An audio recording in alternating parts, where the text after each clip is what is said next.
Buenos días, estimados estudiantes, espero que estén muy bien. Un gusto poder volver a encontrarnos en este, como bien aparece acá atrás, encuentro virtual de historia. Em, Hace tiempo ya que no nos comunicábamos por esta vía, así que vamos a tratar de avanzar lo más posible el día de hoy. Les comento de forma general cuál va a ser la actividad de hoy día. Por un lado, vamos a comenzar haciendo la revisión de un PowerPoint bastante simple que habla sobre el tema que vamos a conversar hoy día, que es la ciudadanía. Eh, Después de esa revisión, de esa revisión de ese PowerPoint, vamos a hacer la revisión del trabajo académico eh, que anteriormente les había enviado, ¿ya? Así que en realidad se divide en esas dos partes, la revisión del PowerPoint y después la revisión del trabajo académico. Así que voy a compartir pantalla. Bueno, les comento algunas cosas generales que ustedes ya conocen o recién se los estaba comentando. Los dejé con la opción de que ustedes puedan reactivar sus micrófonos eh, para cuando yo vaya haciendo preguntas, idealmente lo puedan hacer de forma voluntaria y sin mayores complicaciones. Eh, Así que para que tengan claro eso, ustedes pueden reactivar sus propios micrófonos. Vamos entonces al PPT del día de hoy, donde iniciamos con con el tema, la pregunta respecto a cuáles son los puntos que vimos en la clase anterior. Me gustaría ahí que pudiesen recordar tal vez qué fue lo último que vimos. Igual fue hace harto tiempo, así que se entiende si es que no lo recuerdan rápidamente, pero hagamos el esfuerzo y comenten ustedes qué fue lo último que vimos en las clases pasadas. Repito que están con la opción de reactivar su micrófono, así que ojalá me puedan ir comentando, o si no, escribiendo en el chat. A ver, el Cristóbal Cárdenas me dice los derechos constitucionales. A ver, voy a ir anotando obviamente lo que ustedes me están diciendo. Ya, derechos constitucionales. Eso efectivamente lo vimos y aparecía dentro del trabajo académico que se les envió. Camilo también eh, me comenta que vimos lo de los derechos humanos, que efectivamente ese fue lo que en nuestro último encuentro el tema principal. Eh, Así que bien ahí. Bueno, Isabela me comenta algo por interno, le digo que ahí no hay ningún problema, ¿ya? ¿Quién más? ¿Quién más me puede decir? Porque efectivamente hablamos de esos dos puntos, derechos constitucionales, o los vimos en este trabajo que ustedes tenían que realizar, y derechos humanos. ¿Qué mencionamos respecto a este tema? ¿Qué más? Lucas Cárdenas me comenta que también mencionamos la temática o el punto de los deberes. Hablamos de los derechos y de los deberes.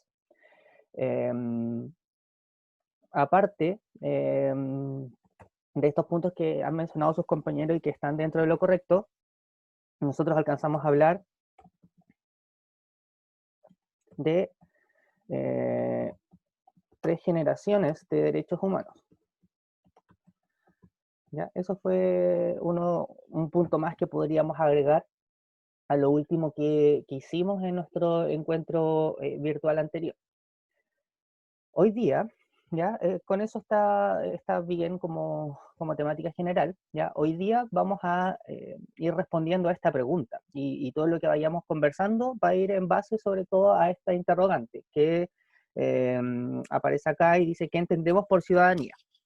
¿Qué entendemos por ciudadanía? El objetivo es prácticamente el mismo que el anterior, porque este es un tema bastante amplio, ¿ya? Es evaluar las características del funcionamiento de la institucionalidad democrática, las formas de representación. De hecho, yo creo que hoy día nos vamos a detener tal vez un poquito más en esto, las formas de representación y su impacto en la distribución del poder en la sociedad, pensando en el bien común, justicia social, entre otros.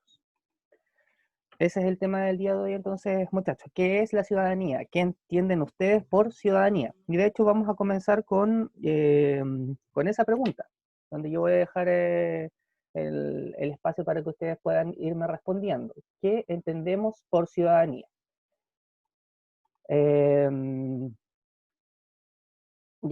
los escucho o los voy leyendo. ¿Qué entendemos por ciudadanía? ¿Qué entienden ustedes por ciudadanía? ¿Qué conceptos asocian inmediatamente a este?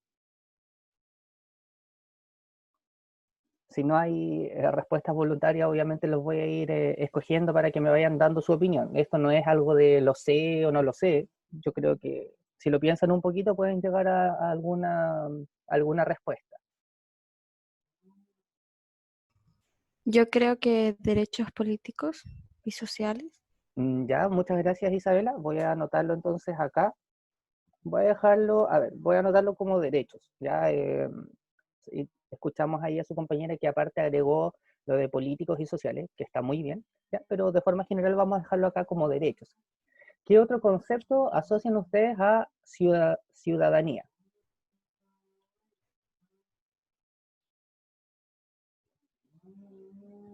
Son personas que tienen derechos y deberes. Ya, ahí creo que fue Katina que me habló, ¿cierto? No, no lo podía ver, pero voy a agregar aquí el concepto de deberes. Ya, derechos y deberes. En el chat veo que alguien está escribiendo. A ver, Felipe dice, Felipe Estuardo, es como un grupo de personas que residen en una ciudad con derechos y deberes. ¿Ya? A ver, ¿qué podríamos extraer de lo que menciona Felipe? Porque se menciona una vez más lo de los derechos y los deberes, que evidentemente está relacionado. Grupo de personas. Tal vez lo del grupo de personas podríamos resumirlo con ese concepto, comunidad. ¿Ya? Si hablamos de ciudadanía, también podemos hablar de una comunidad. Félix dice se le otorga a los ciudadanos. A ver, suena lógico, pero es cierto, la ciudadanía se le entrega a los que se llaman ciudadanos. Ahora, evidentemente, hay algunas cosas que diferencian a un ciudadano de un no ciudadano. No sé qué me pueden decir ahí ustedes. A ver, por ejemplo, Jan dice la nacionalidad, lo agrega el concepto como una pregunta. Claro, si hablamos, por ejemplo, de los ciudadanos en Chile, podríamos decir que tal vez podría haberse influido esto por la nacionalidad, aunque no necesariamente, ¿ya? Aunque sí, por ejemplo, en Chile, para poder ser ciudadano en términos legales, tienes que tener la nacionalidad chilena, ¿ya? Pero ahí está bien entonces lo que menciona el compañero. Nos faltan dos conceptos claves más que podríamos agregar y que yo creo que son algunos de los más importantes. Les cambio la pregunta, ¿cómo se ejerce la ciudadanía? ¿De qué forma? ¿Cómo se ejerce la ciudadanía? ¿Cuál es la forma más clara? ¿A través de qué?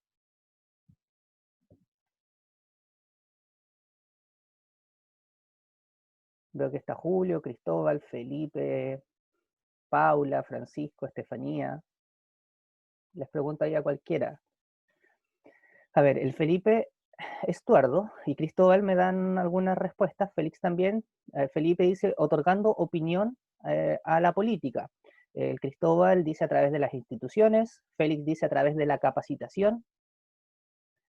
La Brenda también pregunta, en la relación que convive, respetando.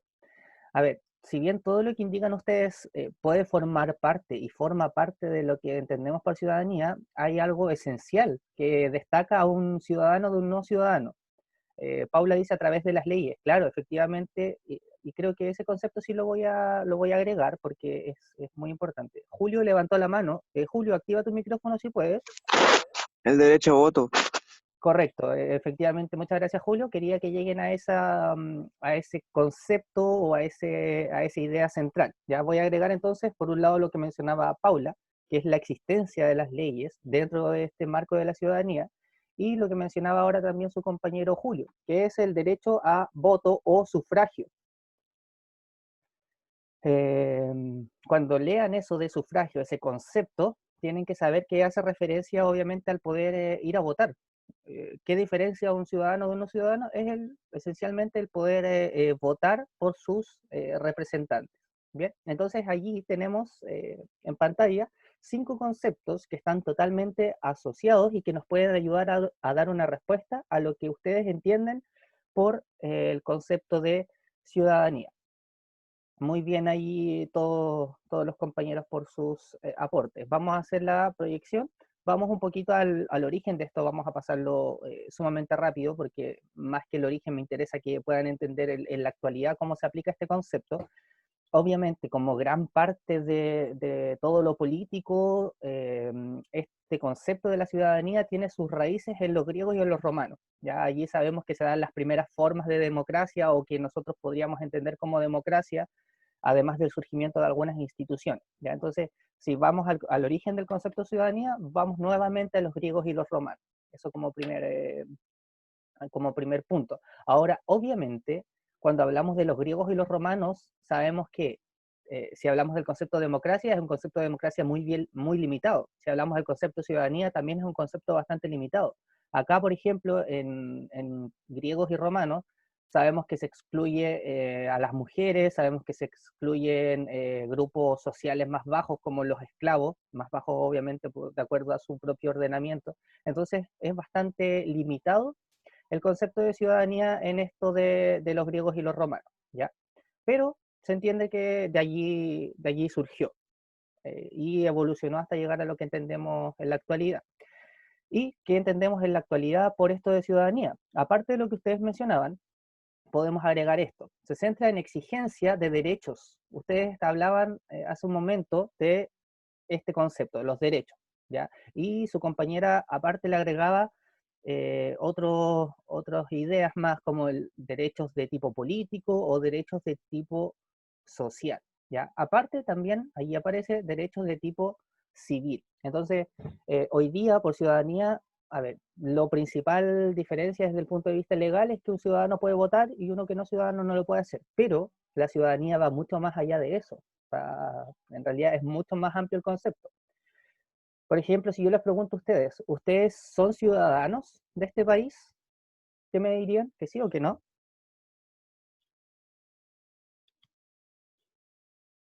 A ver, ahí en el chat. Cristóbal dice que no. Les pregunto también, me gustaría que me den su respuesta a los demás. El Ignacio dice que sí. Insisto, sin ejemplificar o sin definir concretamente el concepto de ciudadanía, pero desde el punto de vista actual. Y yo les pregunto, ¿ustedes son ciudadanos o pueden ser ciudadanos en este instante? A ver, la Paula me agrega también en el chat, me dice sí, porque somos parte de una sociedad. Y claro, ahí seguramente, bueno, Julio me dice que no. eh, Vemos dos que dicen que no, dos que dicen que sí. Me gustaría que Cristóbal, no sé si por el chat o si puede activar el micrófono, me pueda decir por qué cree que no somos ciudadanos. No sé si puedes activar tu micrófono, Cristóbal, o si lo puedes escribir lo va a escribir ahí en el chat. Vamos a esperar entonces la respuesta de Cristóbal, pero eh, en realidad es bastante fundamental o bien claro, dice, porque no tenemos derecho a voto por ser menores de edad. Ahora, si nos vamos a la definición clásica de ciudadanía y a la definición legal de ciudadanía, claro, coincido allí con Cristóbal. Sin embargo, estábamos hablando recién de que hay muchas formas de hacer ciudadanía, ¿ya? Y no necesariamente está el derecho a sufragio en términos de ir a elegir un presidente o ir a elegir un diputado o un senador, ¿ya? Hay muchas formas de hacer ciudadanía. Por ejemplo, si alguno de ustedes el año pasado o este año fue a alguna marcha, podríamos decir que allí está haciendo ciudadanía y por ende es un ciudadano. Bien, eh, como decía Paula, somos parte de una sociedad. ¿Ya? Ahora, claro, yo entiendo que Cristóbal me lo hablaba desde un punto de vista más legal y en ese sentido sí tendría razón. ¿Ya? ¿A qué voy? En definitiva, a que si hablamos desde un punto de vista legal, está más que claro cuáles son los requisitos para ser ciudadano: tener la nacionalidad, ser mayor de edad, entre otras. Pero si hablamos desde un punto de vista más amplio, hay muchas formas de ser ciudadano. Vamos a la definición más formal de ciudadanía. Le voy a pedir ahí a algún compañero que me pueda ayudar con la lectura de esa definición, que es bastante breve. ¿Alguien de forma voluntaria?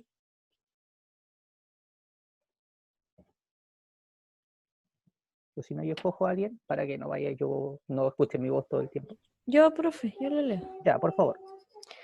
Condición que reconoce una persona que reconoce a una persona una serie de derechos políticos y sociales que le permiten intervenir en la política de un país determinado. Ya, muchas gracias, Isabela. De aquí, de esta definición, que es una definición de diccionario, no es algo digamos, creado por mi persona, podríamos destacar y subrayar ciertas cosas. Volvemos a lo de los derechos. Hablábamos recién de los derechos. Ahora, esto es interesante porque miren, aquí se habla de los derechos políticos y tal vez si hablamos de derechos políticos podríamos decir que esto del voto es una característica esencial, pero si hablamos de derechos sociales, por ejemplo, ¿cuál sería un derecho social? Díganme un ejemplo de un derecho social.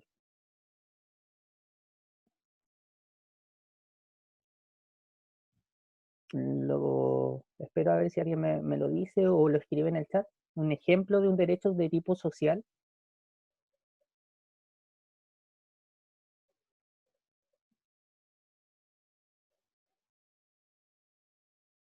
El ¿No? derecho a la educación. Ya, muy bien. Allí tenemos a mano un ejemplo muy claro. El derecho a la educación. El derecho, por ejemplo, tal vez a poder manifestarse y expresar mi opinión libremente. Ya, eso son cosas que podríamos decir entran dentro de esta definición, dentro de este concepto de ciudadanía, de esta definición actual de ciudadanía. Entonces, si hablamos del derecho a la educación, obviamente no tiene que ver necesariamente con tener una edad determinada. Ustedes pueden cambiar su sistema educativo o pueden luchar por cambiar un sistema educativo, ¿ya? Ahora, distinto es que se pueda lograr esto, pero sí pueden tomar y tienen los derechos muchas veces a realizar cambios dentro de su propio sistema o mundo educativo. Y eso tiene que ver con el concepto de ciudadanía. Por eso hablábamos delante de que es un concepto muy, muy amplio. En términos formales también hay algunos autores, en este caso, por ejemplo, hay un autor llamado Thomas Marshall, que define o indica que hay distintas dimensiones para hablar de ciudadanía. ¿Ya? Ahí podríamos mencionar, por ejemplo, una dimensión de tipo social, una dimensión de tipo civil, una de tipo político.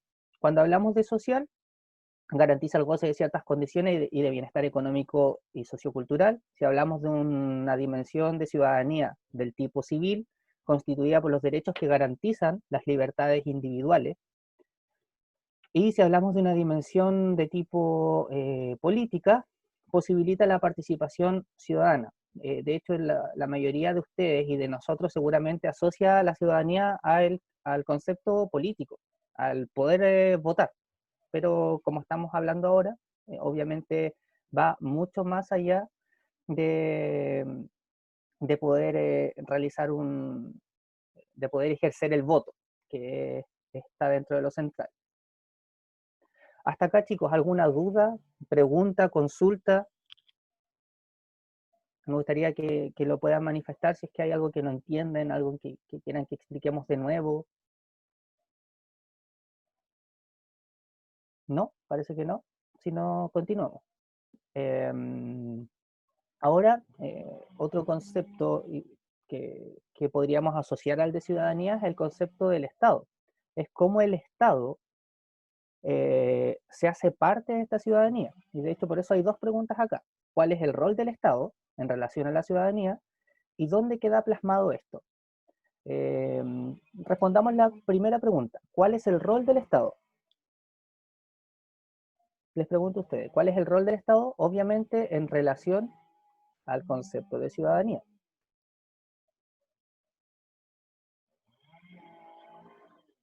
Piénsenlo ahí piénsenlo y denme su respuesta. ¿Cuál es el rol del Estado en relación a la ciudadanía?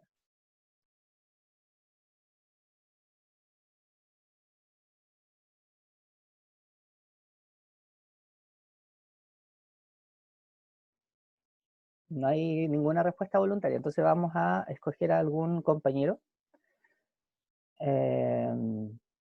Bien Felipe, que está muy participativo y de forma muy asertiva. Además, me comenta en el chat que el rol del Estado sería el hacer valer los derechos humanos. Muy bien, eso como primer punto. El Estado debe garantizar, obviamente, que se respeten y la existencia de estos mismos de estos derechos humanos. Pero en relación a la ciudadanía, ¿cuál es el rol del Estado?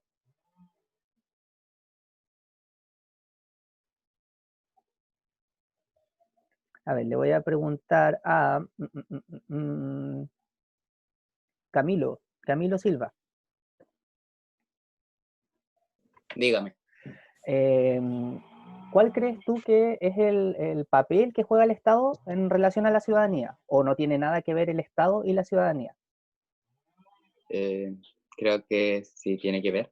Ya. Ahora pensemos un poquito de qué forma están unidos o cómo el Estado se relaciona con este concepto de ciudadanía. Según yo, el Estado es como que manda a la ciudadanía, él tiene poder sobre los ciudadanos. A ver, eso podría interpretarse o podría tener cierta parte de razón, ¿ya? Pero tampoco o no va directamente a la respuesta de la pregunta que estamos haciendo. De igual forma, muchas gracias, Camilo. Sí, sí podría entenderse allí. Francisco me dice ayudar en las necesidades básicas. Bueno, ahora si lo vemos desde un punto de vista social, sabemos que el Estado tiene que ayudar en todo este tipo de necesidades. Lo estamos viendo a través de esta pandemia y sabemos que el Estado ha tenido que entregar ayuda como estas cajas de alimentos, entre otras cosas. Y lo que dice Ignacio es muy, muy importante. Ignacio Enríquez dice, el Estado tiene que velar por los ciudadanos. Allí creo que damos con la respuesta fundamental. Cuando yo les pregunte, chicos, o cuando lean en alguna parte o se tengan que hacer este interrogante, ¿cuál es el rol del Estado en relación a la ciudadanía? Es el velar porque se cumplan los derechos ciudadanos. Hablábamos delante de que los ciudadanos tienen derechos y deberes y derechos, ¿ok? Ahora el Estado es el que debe garantizar que esto se cumpla. Bien, cuando hablamos del Estado, por si alguien todavía tiene dudas, podemos decir que el Estado se ve representado a través de distintas instituciones y organizaciones, o a través de los distintos poderes, del poder ejecutivo, el legislativo, el judicial, todo eso forma parte del Estado. Los diputados, los senadores, el presidente, los ministros, todos forman parte del Estado.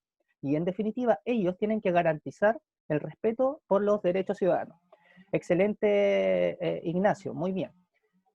Ahora, ya teniendo claro eso, ¿dónde queda plasmado esta garantía?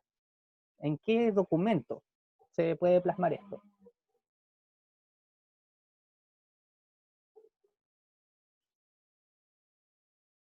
Espero alguna respuesta. ¿En qué documento se plasma esta garantía de los derechos ciudadanos?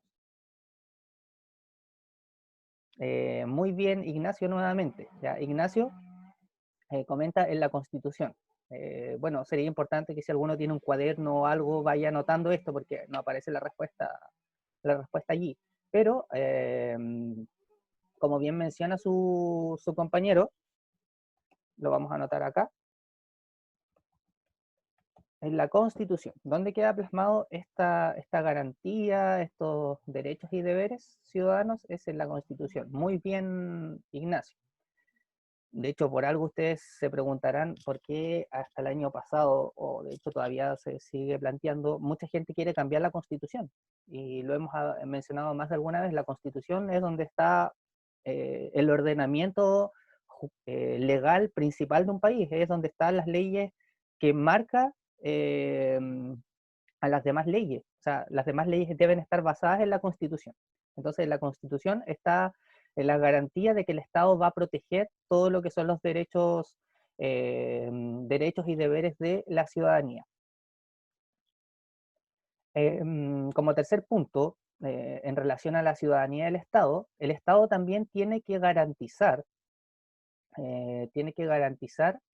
a través de, aparte de la Constitución, de leyes más específicas, el que se vaya cumpliendo esto de los derechos y los deberes ciudadanos. Y eso, por ejemplo, los distintos gobiernos lo han hecho a través de algo llamado Agenda de Probidad y Transparencia, que vamos a ver en un instante más. No sé si alguno lo había escuchado, pero lo vamos a ver de inmediato. Ya, de hecho, con esto vamos a ir casi finalizando con el tema del día de hoy.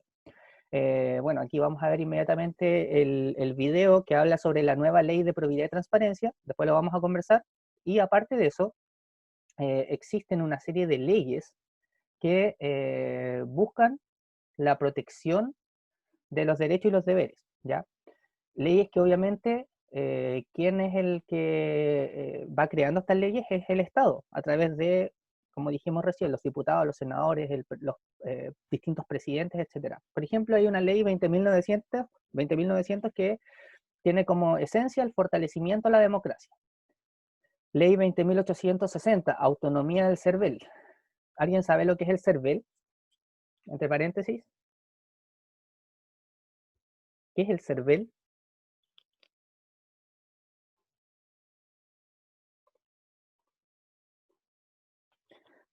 Jóvenes de tercero medio, ¿qué me puede decir qué es el CERVEL en nuestro país?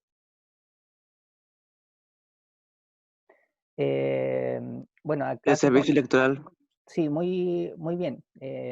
La verdad no alcancé a ver quién lo había dicho, pero es correcto y también lo van agregando acá en el chat. Servicio electoral. Chicos, cuando vean eso de CERVEL, servicio electoral.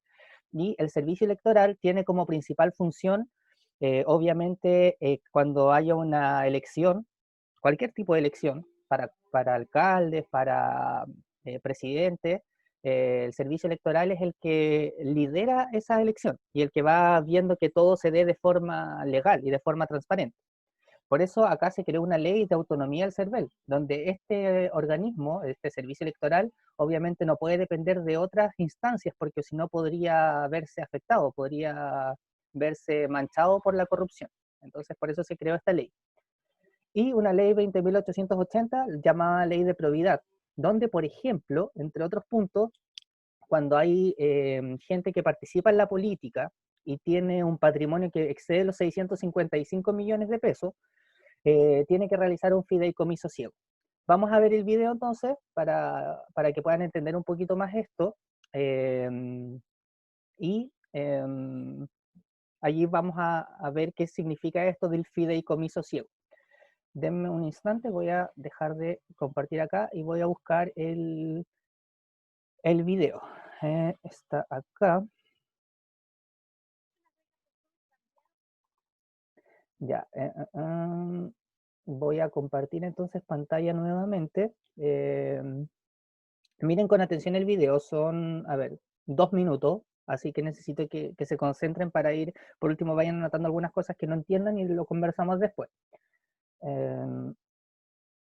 Acá. Ahora sí, debe cambiarle la pantalla y vamos a escuchar entonces el video. En Chile las reglas del juego cambiaron para todas y todos. El 2 de septiembre comenzó a regir una nueva norma que regula las declaraciones de intereses y patrimonio de nuestras principales autoridades y funcionarios de la administración pública. El objetivo, velar por el bien común y servir a nuestra ciudadanía, porque queremos que la probidad y la transparencia sean sello de todos los gobiernos. La Contraloría General de la República y el Consejo para la Transparencia apoyarán al gobierno en este esfuerzo, habilitando portales públicos para realizar la declaración. Ingresa a www.contraloría.cl y allí encontrarás el formulario electrónico único para completar tu declaración. ¿Qué deberán declarar autoridades y funcionarios? Bienes inmuebles, vehículos, acciones, participación en sociedades, entre otros. Además, aspectos como el nombre de tu cónyuge o conviviente civil y de ciertos parientes para evitar eventuales conflictos de intereses que pudieran influir en tus decisiones. ¿Cuándo debes declarar? 1. Dentro de los 30 días siguientes al asumir el cargo. 2. Anualmente en marzo de cada año. 3. Y dentro de los 30 días posteriores a concluir funciones. Sanciones por incumplimientos. Ojo, si declaras fuera de plazo o de manera inexacta e incompleta, te arriesgas a multas que van desde las 5 hasta las 50 unidades tributarias mensuales e incluso tu destitución del cargo, algo inexistente en la normativa anterior. Más exigencias a las principales autoridades. Con esta ley, autoridades como la o el presidente de la República, parlamentarios, ministros, alcaldes, entre otros, y que tengan un patrimonio en acciones o valores sobre las 25.000 unidades de fomento, deben delegar su administración a un mandato especial de cartera de valores, figura también conocida como fideicomiso ciego. Además, en caso de que altas autoridades tengan empresas que provean servicios al Estado, que tengan concesiones o que presten servicios sujetos a tarifas reguladas, tendrán que traspasar o vender su participación en ellas. Esto permitirá que los más altos cargos públicos ejerzan sus funciones sin conflictos de intereses. En caso de incumplimiento de estas obligaciones, las multas pueden llegar hasta las 1000 unidades tributarias mensuales. Infórmate en www.minse. ¿Cuáles entonces creen ustedes que son algunos de los puntos más importantes mencionados en el video? Por ejemplo, si yo les pongo el concepto de conflicto de interés, ¿qué entienden por eso? ¿Qué será un conflicto de interés?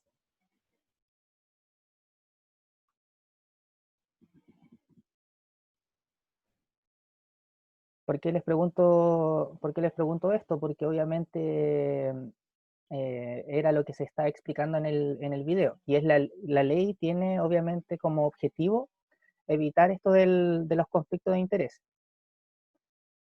Ignacio agrega como un concepto importante lo del fideicomiso, ¿ya? Pero antes de llegar a lo del fideicomiso, que también es importante, vuelvo a hacerles la pregunta.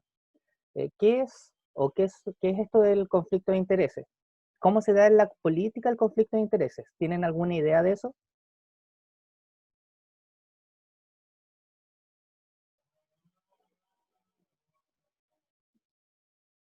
Chicos, ¿alguna idea? Díganme sí, no, por último, para poder saber que me están escuchando.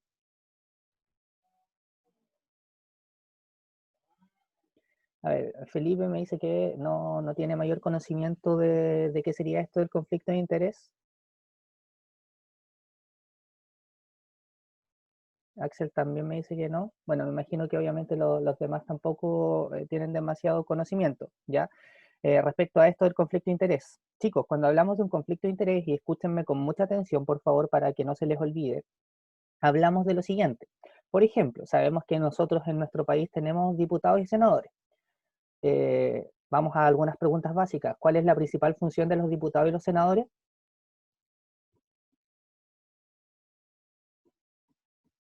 Eso sí me lo pueden responder, yo creo que cualquiera. Las leyes, me dice Cristóbal. Exacto, el tema de la creación y aprobación de leyes.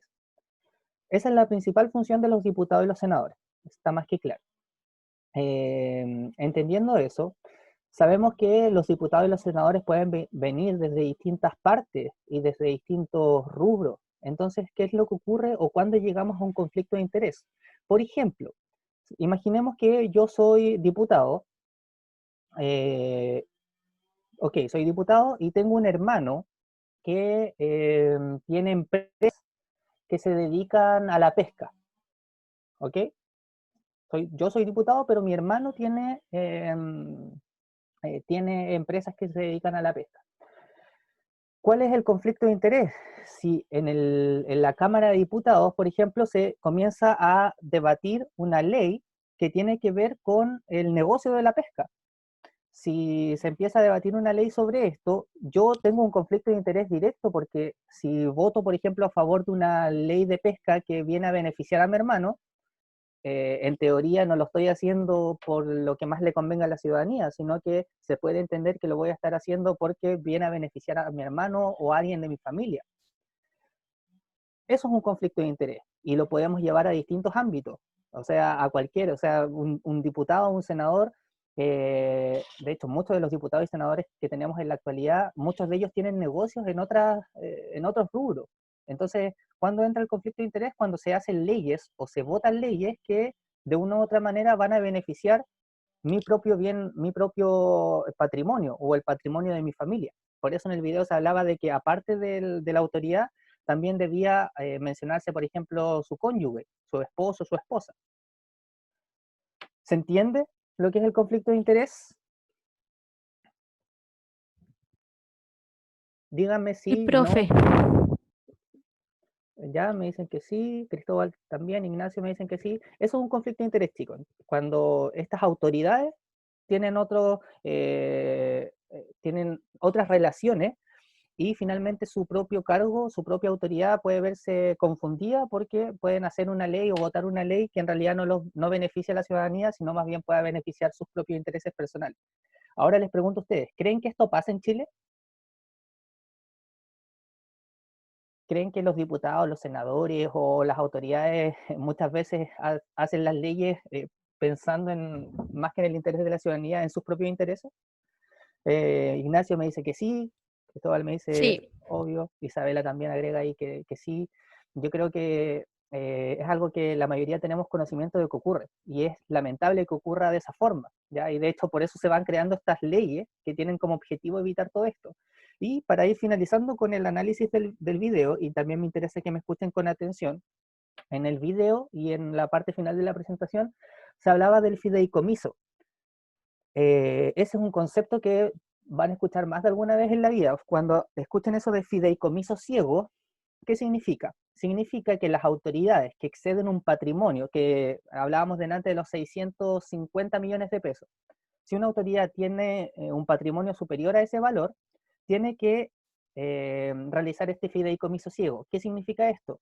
Que la autoridad tiene que ceder todos sus negocios a un grupo de personas especialistas en negocios, obviamente, donde esta autoridad no va a tener conocimiento de cómo se vayan desarrollando.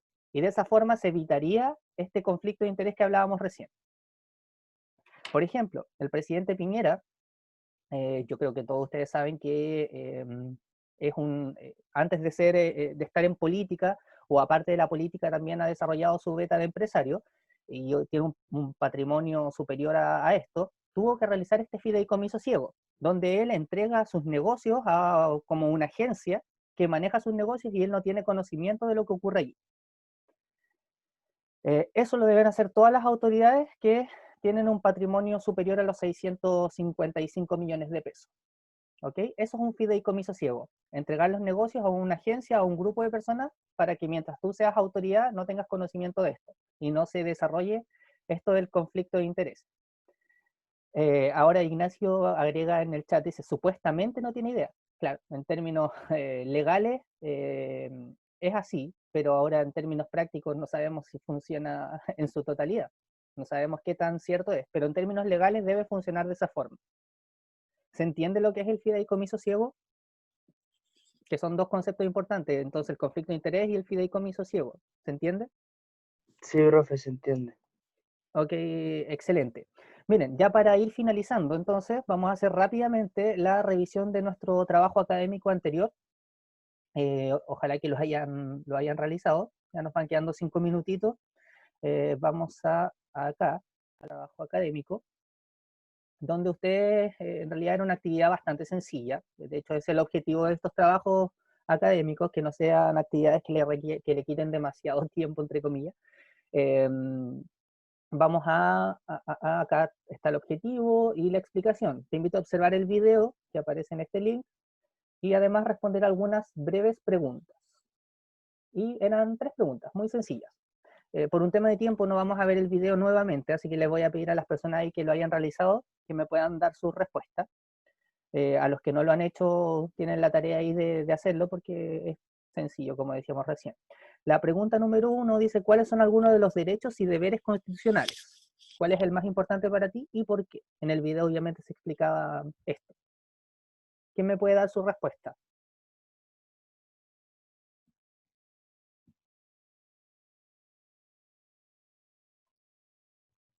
¿Alguien? ¿De forma voluntaria?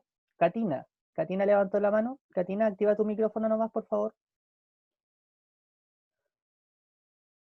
Algunos de los derechos son a la vida e integridad física, igualdad ante la ley, libertad personal, salud, educación, etc. Por otro lado, los deberes constitucionales son defender la patria, acatar la Constitución, solidaridad social, contribuir a los gastos públicos, prestar servicio civil y militar, educarse, trabajar, etc. Para mí el derecho más importante es a la vida e integridad física, ya que si no gozamos de vida no podemos hacer validar los demás derechos y deberes. Por lo tanto, es importante que nuestra integridad física sea protegida a pesar de todo, y el deber más importante es educarse, debido a que Es la base de todo proyecto, convicción y objetivo para cumplir. Muchas gracias, Katina. Muy buena respuesta. Excelente.